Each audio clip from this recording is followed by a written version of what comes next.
kami mengucapkan selamat Idul Fitri. Kok orang Islam nggak mau menyebutkan mengucapkan selamat Natal? Pertanyaannya, kamu ucapin selamat Maulid Nabi kan? Orang Syiah Fatimiyah waktu itu mengadakan maulid, review lagi kembali kenapa mereka buat. Ternyata mereka waktu itu di Mesir berbatasan dengan Bizantium, kerajaan Romawi. Dan waktu itu orang-orang Romawi, mereka mengadakan maulidnya Nabi Isa, kan gitu. Maka orang-orang Syiah waktu itu mengatakan di Mesir, kalau gitu kita juga buat maulid untuk Nabi SAW. Maka dibuatlah. Dan sekarang anda boleh tanya kepada siapapun, kiainya, habibnya, tanya, apakah Nabi SAW pernah melakukan maulid kayak anda lakukan nih? Berzikir, baca salawat, berdiri, nganggap ruhnya Nabi sedang lewat, pernah? Pasti kalau mereka jujur, mereka akan mengatakan tidak pernah. Yang ikut melakukan tradisi, man tashabbaha biqaumin, siapa yang ikut tradisi suatu kaum, fahuwa minhum, maka dia bagian dari kaum tersebut. Wa usyira yaumal qiyamati ma'ahum, nanti dia di akhirat akan dibangkitkan bersama kaum itu. Siapa yang ikut tradisi orang kafir, nanti dia mati dibangkitkan sama kaum kafir itu. Tapi kamu minta kami mengucapkan selamat Natal, pengakuan terhadap kelahiran. Natal itu berasal dari kata dies natalis solis invictum deo. Dies natalis solis invictum deo. Hari lahirnya siapa? Setan. Namanya Sol. Maaf, ini kasar ya, nggak apa-apa. Ini kebenaran kok, ini toleransi. Supaya semua orang tahu, toleransi itu bukan mendiamkan orang jadi goblok. Nah, kenapa saya ingin membahas tema ini? Hal ini merupakan suatu reaksi saya, di mana banyak kalangan tuduhan terhadap Natal umat Kristen yang dituduh suatu kultus perayaan pagan. Seolah-olah perayaan pagan dulu baru merayakan tentang dewa kelahiran mereka, ada tuduhan Sol Invictus, dan juga tentang kelahiran Dewa Mitra, lalu diinspirasikan oleh gereja, dan gereja mengambilnya. Nah, sebenarnya hal ini sudah tuntas dibahas oleh Pak Bambang Norseno, dibahas oleh Pak Deki Ngandas, dan juga Pak Gracia Pelo yang saya rasa lengkap sekali memberi literatur abad kedua sampai abad keempat Masehi yang menunjukkan Natal sudah ada dulu sebelum perayaan pagan. Dan saya rasa ada baiknya kawan-kawan bisa melihat beberapa cuplikan video-video mereka dari screenshotan yang saya tunjukkan di layar ini. Tetapi saya tidak akan lebih banyak membahas tentang perayaan Natal ya. Saya ingin membahas lebih dalam tentang Maulid dan Nabi untuk memberikan saudara Muslim bisa menilai kembali sebelum menghina, memfitnah, dan mengejek iman kekristenan. Kalian harus tuntaskan dulu agama kalian. Jangan dulu terlalu pede untuk menilai agama kekristenan. Oke, walaupun nanti mungkin akan ada sekilas beberapa penjelasan tentang perayaan Natal, itu pun hanya sekedar perbandingan saja bagi saya supaya kita fair dalam era dialogis.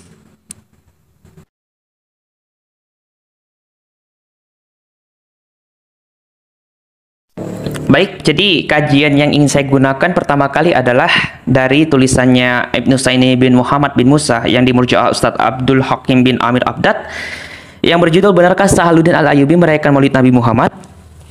Untuk kawan-kawan Kristen, saya rasa baik itu juga kalangan apologet maupun juga kawan yang bersifat menyukai sejarah perkembangan saudara Muslim, ada baiknya untuk membaca buku ini. Saya sangat merekomendasikan buku ini karena sangat lengkap data-datanya, baik itu dalam alur sejarah dan periode zaman kekhalifahan yang mempengaruhi tentang Maulidan dan terjadinya kapan. Saya memberikan anjuran yang terbaik untuk membaca buku ini. Ya, ini adalah penggalan dari halaman 55 dari buku yang sama. Saya akan membacakan versi lengkapnya, lalu saya akan membacakan tentang apa yang saya fotokan di sini.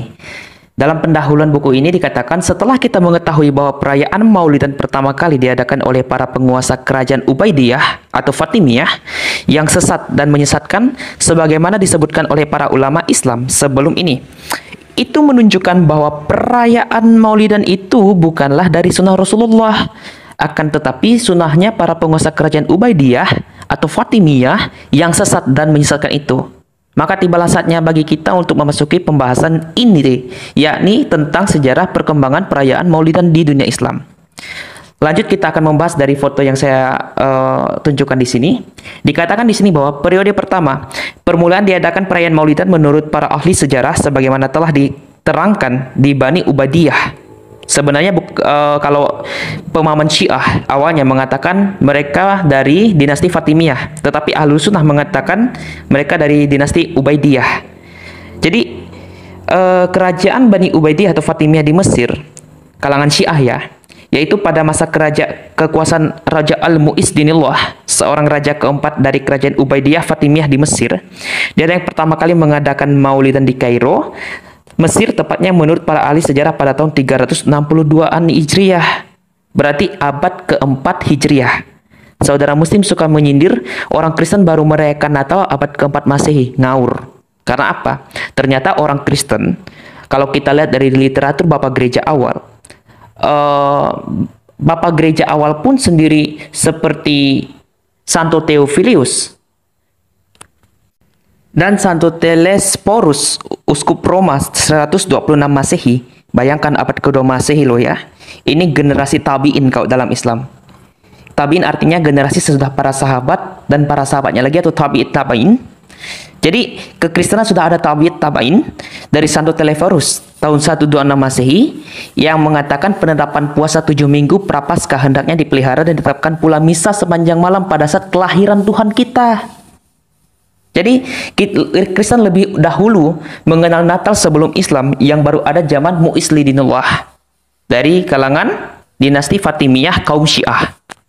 Jadi di Mesir itu kaum Syiah menjadi kekhalifahan utama sebelum Ahlul Sunnah ditegakkan oleh Salahuddin Al-Ayyubi.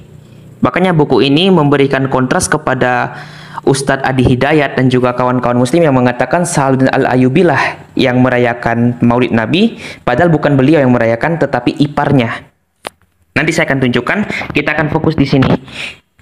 Jadi menurut literatur ini dikatakan bahwa pada zaman Al-Mu'izz Dinillah tahun 341 Hijriah, ia adalah seorang raja yang pertama kali mengadakan Maulidan di Kairo, Mesir, tepatnya menurut para ahli sejarah pada tanggal 5 Ramadan.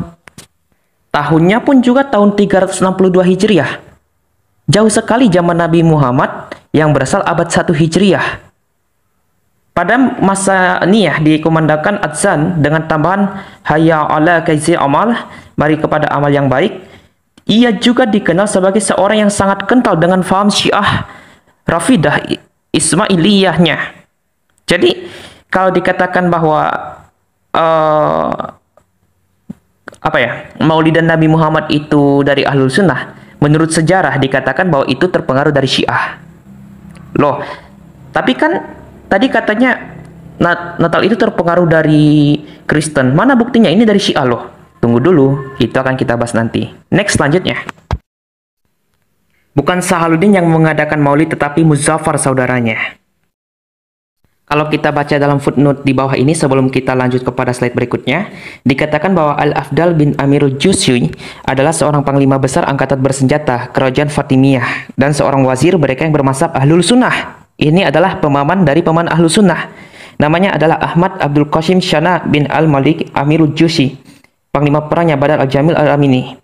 Nah, kalau kita lihat di sini Ibnu Al-Makun melanjutkan perkataan bahwa wazir kerajaan Ubaidiyah, ini wazir loh ya, bukan khalifah, kerajaan Ubaidiyah Fatimiyah yang bergelar Al-Afdal bin Amirul Jusyi, seorang Ahlul Sunnah, panglima perang, telah melenyapkan perayaan Maulid yang terdiri dari empat macam ya, karena ini awalnya dari Syiah.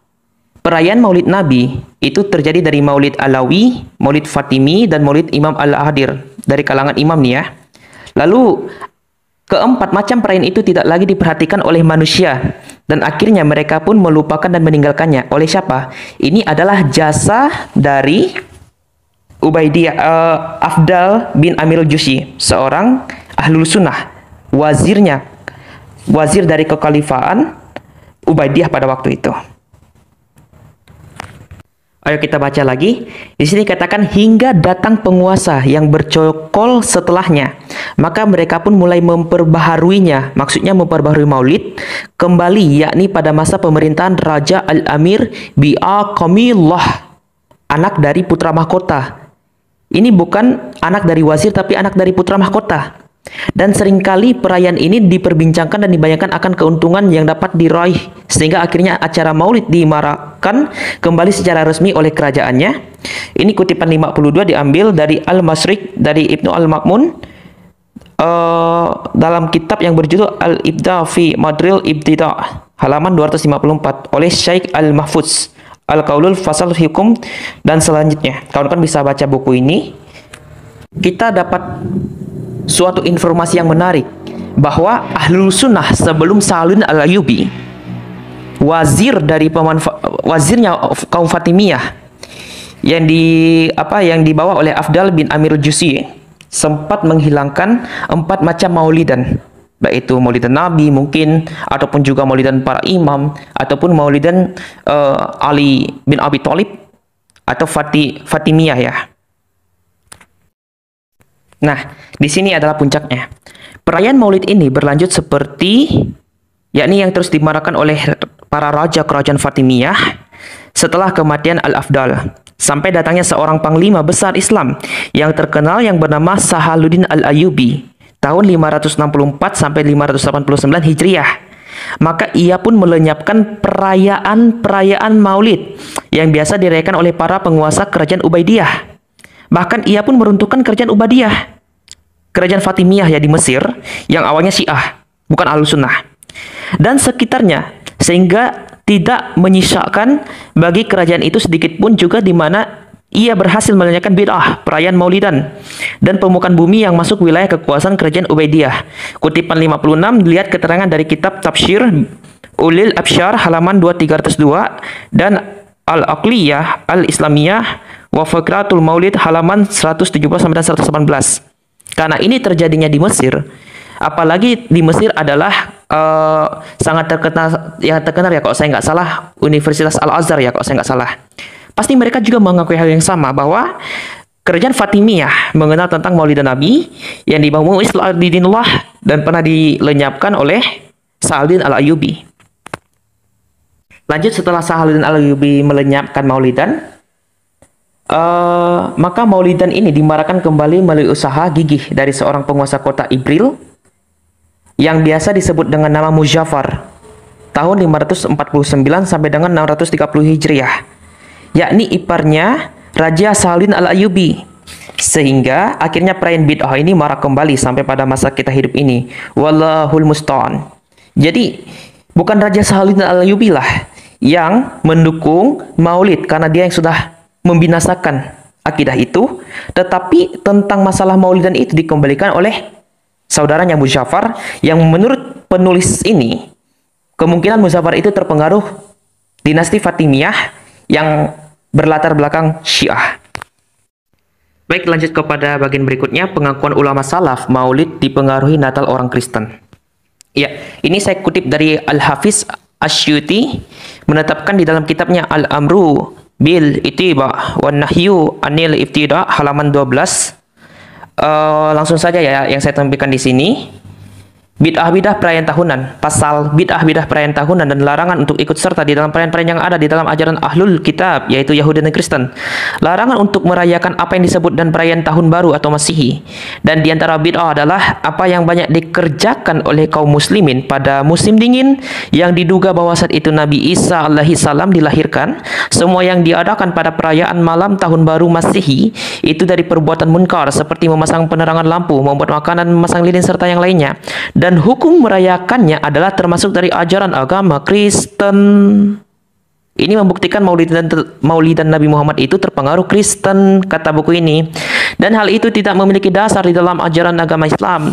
Dan perayaan ulang tahun Nabi Isa alaihi salam seperti ini belum pernah dicontohkan dan ditetapkan pada masa para ulama salaf yang terdahulu, bahkan asal muasalnya diambil dari ajaran agama Kristen. Oke, jadi menurut buku ini, Maulidan Nabi dan tentang perayaan tahun baru dan sebagainya adalah pengaruh dari ajaran Kristen yang diambil oleh kaum muslim. Lanjut dalil kedua, ini diriwayatkan oleh Syekh Ali Hasan Al-Halabi ketika Syekh Ali Hasan Al-Halabi memberikan contoh di dalam permasalahan birah yang berkaitan dengan ibadah yang bersumber dari adat kebiasaan orang-orang kafir, maka beliau berkata di dalam kitabnya Ilmu Usulul Birah halaman 81. Saya bacakan di sini, dan contoh yang paling jelas dalam masalah ini adalah apa yang diadakan oleh kebanyakan orang-orang bodoh dari kaum muslimin di setiap tahunnya dengan mengadakan perayaan Maulidan Rasulullah Sallallahu Alaihi Wasallam. Dengan demikian berarti mereka telah menyerupai apa yang diperbuat oleh orang-orang Yahudi dan Nasrani dalam kurung Kristen, di mana mereka telah mengadakan hal yang sama dengan perayaan-perayaan keagamaan tahunan mereka. Jadi ini bukan kata saya, tapi menurut kaum ulama salaf. Dan bagi saya, kaum salaf ini yang disebut dengan salafi oleh kalangan Ahlus Sunnah Asy'ariyah yang disapa dengan Wahabi, mereka hampir mirip dengan gereja Protestan yang bukan mainstream ya. Kalau gereja Protestan sekarang sudah mulai ada yang berkembang pemikirannya seperti gereja Arus Utama, bahwa kekristenan itu sudah mengenal Natal pada abad kedua Masehi dari bapak-bapak gereja. Sedangkan saya rasa Wahabi ini hampir mirip lah. Wahabi atau Salafi hampir mirip dengan kalangan Protestan yang banyak menolak Natal sebagai pemahaman bukan Alkitabiah. Kalau kaum Wahabi mengatakan sunnah Rasul dan juga Quran, atau Quran dulu baru sunnah Rasulullah, maka Kristen yang non-mainstream dari Protestan ini mengatakan harus Alkitabiah saja, padahal orang Kristen mengenal yang namanya paradosis. Maka itu bagi saya Tuhan memang adil di antara kedua agama yang saling cakar-mencakar ini, baik itu antara Kristen dan Islam, yang dimana satu-satunya saling mengkritik, bahkan di dalamnya saling mengkritik. Nah, ini kelanjutan dari halaman 123 dari buku yang sama. Ada kutipan hadis Nabi yang mengatakan, bukan dari golongan kami siapa yang menyerupai orang-orang selain kami, janganlah kamu menyerupai orang-orang Yahudi dan Nasrani. Para ulama telah menjelaskan bahwa perayaan Maulidan ini jelas-jelas telah menyerupai acara perayaan Natal yang ada di dalam ajaran orang-orang Kristen. Jadi kalau orang Kristen merayakan hari kelahiran Nabi Isa, maka kaum muslimin mengikuti dan menyerupai mereka dengan mengadakan perayaan hari kelahiran Nabi Muhammad Rasulullah Sallallahu Alaihi Wasallam. Wallahul musta'an. Cie yang sekarang dikatakan mencontek Natalnya orang Kristen, kata Pak Gracia Pelo ya dalam channel beliau. Saya sangat suka. Jadi kawan-kawan yang sangat pede mengatakan bahwa Natal pagan, Natal pagan, Natal pagan, pala Anda yang pagan. Sedangkan aliran Anda sendiri pun juga sempat konflik tentang masalah akidah ini, sampai-sampai mengatakan bahwa pengaruh Maulidan Nabi diinspirasi dari Natalnya orang Kristen. Makanya kritik dulu agama Anda sebelum mengkritik apa yang saya sampaikan di sini, atau apa yang dari kalangan kami sudah sampaikan sebelumnya.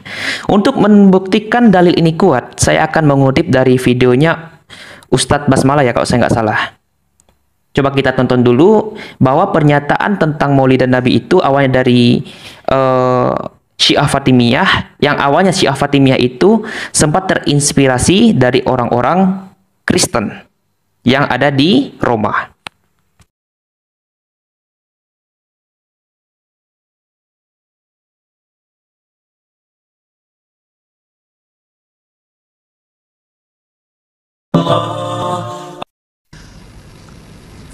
Tolong ceritakan tentang sejarah maulid. Apakah maulid Nabi SAW termasuk bid'ah hasanah? Merujuk sabda Nabi SAW, hadis riwayat Muslim nomor 1017. Barang siapa yang membuat-buat hal baru yang baik dalam Islam, maka baginya pahala dan pahala orang yang mengikutinya, dan begitu pula sebaliknya. Maulid Nabi SAW adalah merayakan hari lahir Nabi SAW. Awal mulanya muncul tahun 230 Hijriah. Dan ini muncul dari kerajaan dinasti Fatimiyah Syiah ya, yang itu dibentuk pada saat itu di Mesir, dan mereka punya 6 macam maulid, dan sampai hari ini di Iran masih ada tuh. Jadi yang berfaham Syiah memang mengikuti ini.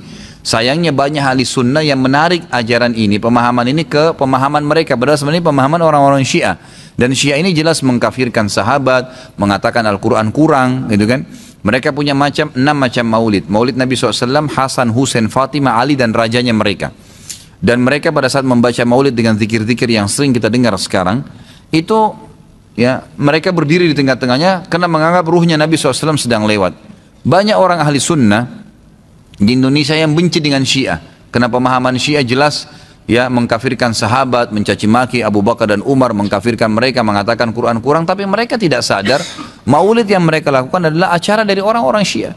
Gitu kan? Anda boleh kembali kepada buku sejarah, semua buku sejarah menjelaskan masalah itu. Jadi munculnya di tahun 230 Hijriah dan dilakukan oleh Syiah ya pada saat itu yang mendirikan dinasti Fatimiyah namanya. Baik, itu kurang lebih gambaran tentang sejarahnya. Dan orang-orang Syiah Fatimiyah waktu itu mengadakan maulid. Review lagi kembali kenapa mereka buat. Ternyata mereka waktu itu di Mesir berbatasan dengan Bizantium, kerajaan Romawi. Dan waktu itu orang-orang Romawi mereka mengadakan maulidnya Nabi Isa. Ya gitu. Maka orang-orang Syiah waktu itu mengatakan di Mesir, kalau gitu kita juga buat maulid untuk Nabi SAW. Maka dibuatlah.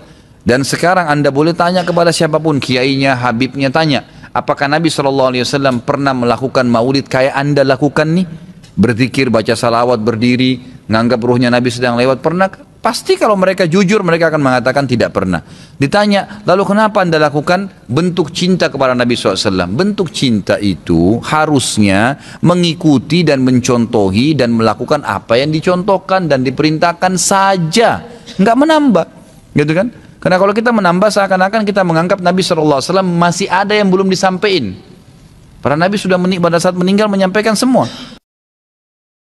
Nah, jadi sudah mendapatkan poin yang tercerahkan dari Ustadz Basmalah ya, bahwa maulid Nabi tidak pernah diperkenalkan oleh Rasulullah SAW dan tidak pernah dikenal oleh para sahabat, dari tabi'in, itu juga tabi'un, bahkan 4 mazhab pun juga, pendiri mazhab pun, 4 imam itu, Imam Syafi'i, Imam Hambali, Imam Hanafi, tidak pernah mengenal yang namanya maulidan Nabi dan dipraktekkan. Dan dia mengakui bahwa Syiah lah yang terinspirasi dari Natalnya orang Kristen, mempengaruhi maulidan yang dikenal di Indonesia saat ini, atau kalangan ahlul sunnah lainnya yang mempercayai akan adanya maulidan.